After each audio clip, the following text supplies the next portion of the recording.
మెదక్ జిల్లా రైతులను యూరియా కష్టాలు వీడడం లేదు. గత సంవత్సరం ఇదే సమయంలో యూరియా బస్తాల కోసం రోడ్ల మీదకి వచ్చి ధర్నాలు, రాస్తారోకోలు చేసిన పరిస్థితి. అయితే దీన్ని గమనించినటువంటి ప్రభుత్వం కొత్తగా రైతులకు ఒక యూరియా యాప్‌నైతే అందుబాటులోకి తెచ్చింది. ఆ యాప్ ద్వారానే యూరియా బుక్ చేసుకోవాలి, యూరియా తీసుకోవాలి అనేటటువంటి ఒక కాన్సెప్ట్‌ని అయితే తెచ్చింది. సో ఇప్పుడు మళ్ళీ ఆ యాప్ ఏదైతే ఉంటుందో ఆ యాప్‌లో వస్తున్నటువంటి టెక్నికల్ ఇష్యూలతో రైతులు తీవ్రస్థాయిలో ఇబ్బందులైతే పడుతున్నారు. గత 4 రోజులుగా కూడా ముఖ్యంగా మెదక్ జిల్లాకు సంబంధించి అటు తూప్రాను, చేగుంట, నార్సింగు, రామాయంపేట, నర్సాపూర్ ఇట్లాంటి ప్రాంతాల్లో గత 4 రోజులుగా కూడా రైతులకు యూరియా దొరకకపోవడంతో వారంతా కూడా రోడ్ల మీదకి వచ్చి ధర్నాలు, రాస్తారోకోలు చేస్తున్న పరిస్థితి కనిపిస్తుంది. ఇక కొంతమంది రైతులకు యాప్‌లో యూరియా బుక్ అయినప్పటికీ ఆ ఫర్టిలైజర్ షాప్ దగ్గరికి వెళ్ళిన తర్వాత యూరియా అందుబాటులో లేకపోవడం, అంటే బుక్ అయిన దానికంటే తక్కువగా ఉండడంతో రైతులు తీవ్రస్థాయిలో ఇబ్బందులు అయితే పడుతున్నారు. ఏదైతే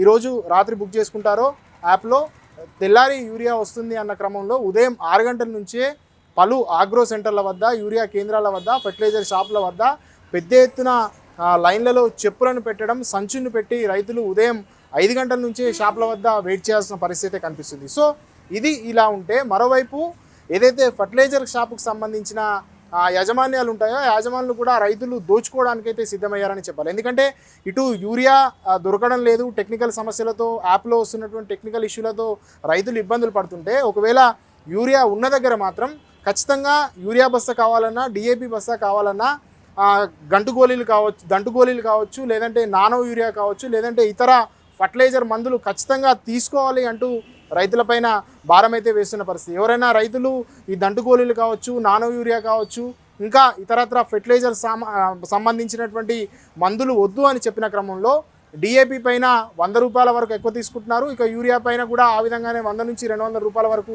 ఎక్కువ తీసుకున్న పరిస్థితి కనిపిస్తుంది. ఎటు చూసినా కూడా రైతులు మోసపోతున్న పరిస్థితి కనిపిస్తుంది.